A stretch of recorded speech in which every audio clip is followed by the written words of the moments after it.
तो जैसे कि पिछली वीडियो में हम लोग देखे थे पूर्वोत्तर भारत के राष्ट्रीय उद्यानों के बारे में, जो हम लोग पिछली सीरीज में या पिछले क्लास में हम लोग पूर्वोत्तर भारत के राष्ट्रीय उद्यान को कंप्लीट कर दिए थे। तो उसी पूर्वोत्तर भारत के जो राष्ट्रीय उद्यान को हम लोग कंप्लीट किए थे, अब पूर्वोत्तर भारत के राष्ट्रीय उद्यान को कंप्लीट करने के बाद हम लोग देखेंगे कि भारत के जो तटवर्ती राज्य हैं, तटवर्ती राज्य में कौन सा राष्ट्रीय उद्यान है। हम लोग इसी क्रम में आगे बढ़ते हुए ये वाली जो वीडियो रहेगी, ये वीडियो स्पेशली रहेगी तटवर्ती राज्यों के राष्ट्रीय उद्यानों के बारे में। कहाँ के? तटवर्ती राज्य। ये जो है तटवर्ती राज्य, चाहे ये क्या हो जाए, चाहे ये अरब सागर हो जाए, कौन सागर? चाहे अरब सागर, चाहे ये हो जाए बंगाल की खाड़ी, और चाहे ये हो जाए हिंद महासागर। हम लोग देखेंगे कि ये किनारे वाले जो राज्य हैं, इस राज्य में कौन सा राष्ट्रीय उद्यान किस राज्य में स्थित है, ये पार्ट में हम लोग ये देखेंगे। तो आज हम लोग शुरू कर रहे हैं पश्चिम बंगाल से। कहाँ शुरू करेंगे? पश्चिम बंगाल से। तो आज का हम लोग का जो टॉपिक रहेगा वो तटवर्ती राज्य के राष्ट्रीय उद्यान रहेंगे। कहाँ करेंगे? तटवर्ती राज्य के राष्ट्रीय उद्यान। इसी क्रम में हम लोग आगे बढ़ते हुए देखेंगे तटवर्ती राज्य के राष्ट्रीय उद्यान में सबसे पहले पश्चिम बंगाल। कहाँ का राष्ट्रीय उद्यान? पश्चिम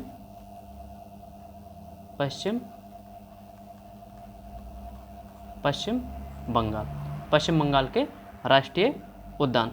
तो पश्चिम बंगाल में सबसे पहला जो राष्ट्रीय उद्यान है वो है बुक्सा राष्ट्रीय उद्यान। कौन सा राष्ट्रीय उद्यान? बुक्सा राष्ट्रीय उद्यान। तो बुक्सा राष्ट्रीय उद्यान कहाँ है? तो पश्चिम बंगाल में, जो कि बहुत इंपॉर्टेंट है। तो बुक्सा राष्ट्रीय उद्यान कहाँ है? ये जो बुक्सा राष्ट्रीय उद्यान है यह है पश्चिम बंगाल में। दूसरा जालदापारा, बहुत important question, Jaldapara, Jaldapara gap या जालदापारा राष्ट्रीय उद्यान। तो जालदापारा राष्ट्रीय उद्यान कहाँ है? ये भी है पश्चिम बंगाल में। कौन सा राष्ट्रीय उद्यान? जालदापारा राष्ट्रीय उद्यान। इसके बाद तीसरा सिंघलीला। कौन सा लीला भी याद करा रहे हैं? सिंघलीला राष्ट्रीय उद्यान। कौन सा राष्ट्रीय उद्यान? सिंघलीला राष्ट्रीय उद्यान। कौन सा राष्ट्रीय उद्यान? सिंघलीला राष्ट्रीय उद्यान। इसके बाद चौथा रहेगा सुंदरवन राष्ट्रीय उद्यान। सुंदरवन, ये तो याद ही होगा, सुंदरवन रॉयल टाइगर, सुंदरवन राष्ट्रीय उद्यान। और सुंदरवन राष्ट्रीय उद्यान के बाद लास्ट में आ जाएगा गोरुमारा। कौन सा? गोरुमारा राष्ट्रीय उद्यान। कौन सा राष्ट्रीय उद्यान? गोरुमारा राष्ट्रीय उद्यान। तो हम लोग जो पश्चिम बंगाल के राष्ट्रीय उद्यान के बारे में जब पढ़ेंगे तो सबसे पहले पश्चिम बंगाल में आएगा बुक्सा राष्ट्रीय उद्यान। कौन सा राष्ट्रीय उद्यान? बुक्सा राष्ट्रीय उद्यान, बुक्सा राष्ट्रीय उद्यान। इसके बाद पश्चिम बंगाल मेघालय के आसपास क्षेत्र में जो होता है जालदापारा राष्ट्रीय उद्यान। कौन सा राष्ट्रीय उद्यान? जालदापारा राष्ट्रीय उद्यान। तो ये जालदापारा राष्ट्रीय उद्यान कहाँ है? जालदापारा राष्ट्रीय उद्यान भी है पश्चिम बंगाल में।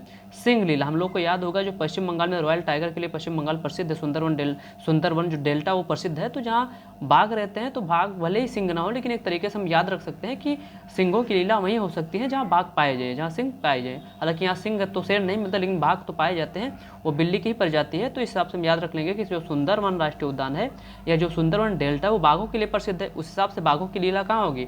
तो पश्चिम बंगाल में होगी। तो पहला बुक्सा राष्ट्रीय उद्यान, दूसरा जालदापारा राष्ट्रीय उद्यान, तीसरा सिंघलीला राष्ट्रीय उद्यान, चौथा सुंदरवन डेल्टा, तो सबको याद होगा। और पांचवा गोरुमारा राष्ट्रीय उद्यान। कैसे याद रहेगा गोरुमारा राष्ट्रीय उद्यान? तो जो व्यवहारिक भाषा में जानवरों को गोरु कहा जाता है और जहाँ पर बाघ रहते हैं वो जानवरों को मारते हैं, तो गोरुमारा राष्ट्रीय उद्यान। इस प्रकार से हम लोग कुछ टाइम के लिए याद रख सकते हैं। याद रखिए, कहानी हम लोग को एग्जाम पास नहीं कराता, लेकिन कहानी हम लोग को एग्जाम में याद जरूर करा देता है।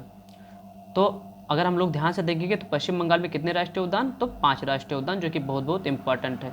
जिसमें पहला बुक्सा राष्ट्रीय उद्यान, जालदापारा राष्ट्रीय उद्यान, सिंघलीला राष्ट्रीय उद्यान, सुंदरवन राष्ट्रीय उद्यान और गोरुमारा राष्ट्रीय उद्यान। एक बार हम लोग रिवाइज कर लेते हैं। तो वेस्ट बंगाल का देख रहे हैं, पश्चिम बंगाल का सबसे पहले कैसे याद रखेंगे? बुक्सा, याद होना चाहिए, एग्जाम में आता है बुक्सा। बुक्सा के बाद दूसरा कौन हो जाएगा? जालदापारा। कौन सा? जालदापारा। जालदा के पारा के बाद तीसरा सुंदरवन। कौन सा? सुंदर वन। सुंदर वन के बाद सिंह लीला, कौन सा? सिंह लीला। और जहाँ सिंह रहेंगे वहाँ गोरु, अच्छा जानवर मारा जाएंगे तो गोरु मारा। ठीक, तो ये 5 राष्ट्रीय उद्यान कहाँ के राष्ट्रीय उद्यान थे? तो ये हैं पश्चिम बंगाल के राष्ट्रीय उद्यान। कहाँ के राष्ट्रीय उद्यान? पश्चिम बंगाल के राष्ट्रीय उद्यान। आगे हम लोग देखेंगे पश्चिम बंगाल के बाद हम लोग चलेंगे उड़ीसा पे। कहाँ चलेंगे? उड़ीसा। तो पश्चिम बंगाल हो गया, पश्चिम बंगाल के जस्ट बगल में कौन सा राज्य है? उड़ीसा। कौन सा राज्य? उड़ीसा। तो हम लोग कहाँ के राष्ट्रीय उद्यान के बारे में देखेंगे? तो उड़ीसा के राष्ट्रीय उद्यान। कहाँ के राष्ट्रीय उद्यान? उड़ीसा।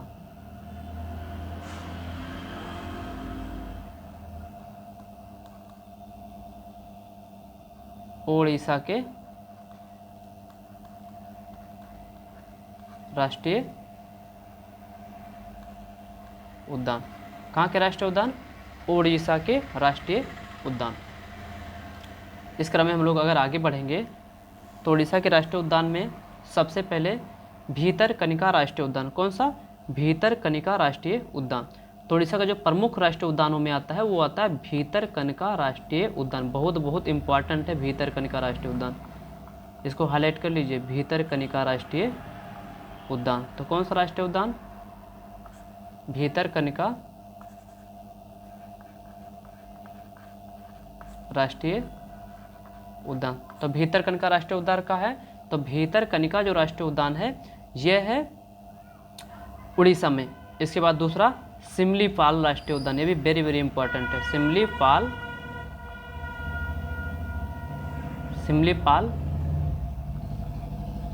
राष्ट्रीय उद्यान। तो सिमलीपाल राष्ट्रीय उद्यान भी कहाँ है? तो सिमलीपाल राष्ट्रीय उद्यान है ये भी है उड़ीसा में। कहाँ है? उड़ीसा। कहाँ स्थित है? उड़ीसा में स्थित है। ठीक, तो सबसे पहले कौन सा देखें? उड़ीसा के राष्ट्रीय उद्यान में सबसे पहले कौन आ गया? भीतरकनिका राष्ट्रीय उद्यान। कौन सा? तो भीतरकनिका राष्ट्रीय उद्यान। कौन सा राष्ट्रीय उद्यान? भीतरकनिका राष्ट्रीय उद्यान। और दूसरा सिमलीपाल राष्ट्रीय उद्यान। दोनों बहुत इंपॉर्टेंट है एग्जाम की दृष्टि से। तो अभी हम लोग क्या देखें उड़ीसा के राष्ट्रीय उद्यान में? तो उड़ीसा राज्य, क्या देख रहे थे? उड़ीसा राज्य के राष्ट्रीय उद्यान, उसमें कौन सा देखे थे? तो सबसे पहला देखे भीतरकनिका। कौन सा?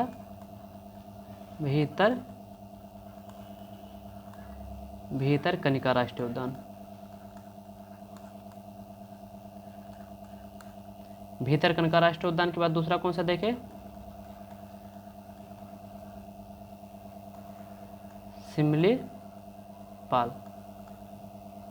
सिमलीपाल राष्ट्रीय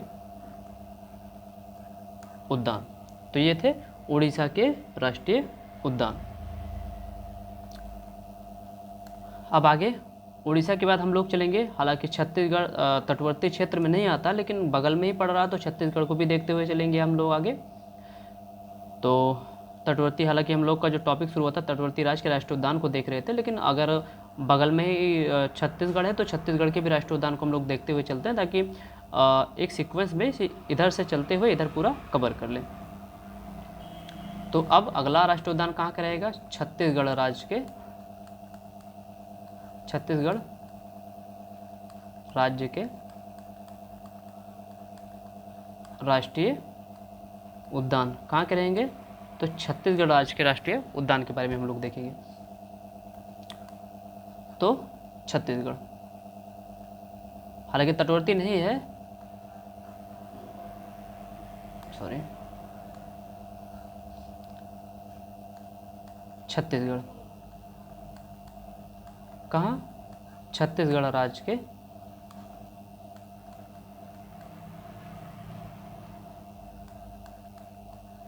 छत्तीसगढ़ राज्य के राष्ट्रीय उद्यान। तो छत्तीसगढ़ राज्य के राष्ट्रीय उद्यान के बारे में जब हम लोग ध्यान से देखेंगे तो ये जो छत्तीसगढ़ है, मान लेते हैं छत्तीसगढ़ है, तो छत्तीसगढ़ में जो पहला आ जाएगा राष्ट्रीय उद्यान वो आ जाएगा कांगेर घाटी। कौन सा राष्ट्रीय उद्यान? कांगेर घाटी राष्ट्रीय उद्यान। बहुत इंपॉर्टेंट राष्ट्रीय उद्यान है। राष्ट्रीय उद्यान कौन सा? कांगेर घाटी राष्ट्रीय उद्यान। तो कौन सा राष्ट्रीय उद्यान? कांगेर घाटी। तो कांगेर घाटी राष्ट्रीय उद्यान कहाँ है? तो जो कांगेर घाटी राष्ट्रीय उद्यान है यह है छत्तीसगढ़ में। और इसी छत्तीसगढ़ का जो दूसरा राष्ट्रीय उद्यान है वो है इंद्रावती राष्ट्रीय उद्यान। ये नदी भी है इंद्रावती। तो इंद्रावती राष्ट्रीय उद्यान। तो इंद्रावती राष्ट्रीय उद्यान भी कहाँ स्थित है? तो इंद्रावती राष्ट्रीय उद्यान भी स्थित है छत्तीसगढ़ में। और उसी छत्तीसगढ़ का एक और राष्ट्रीय उद्यान जो है वो गुरु घासीदास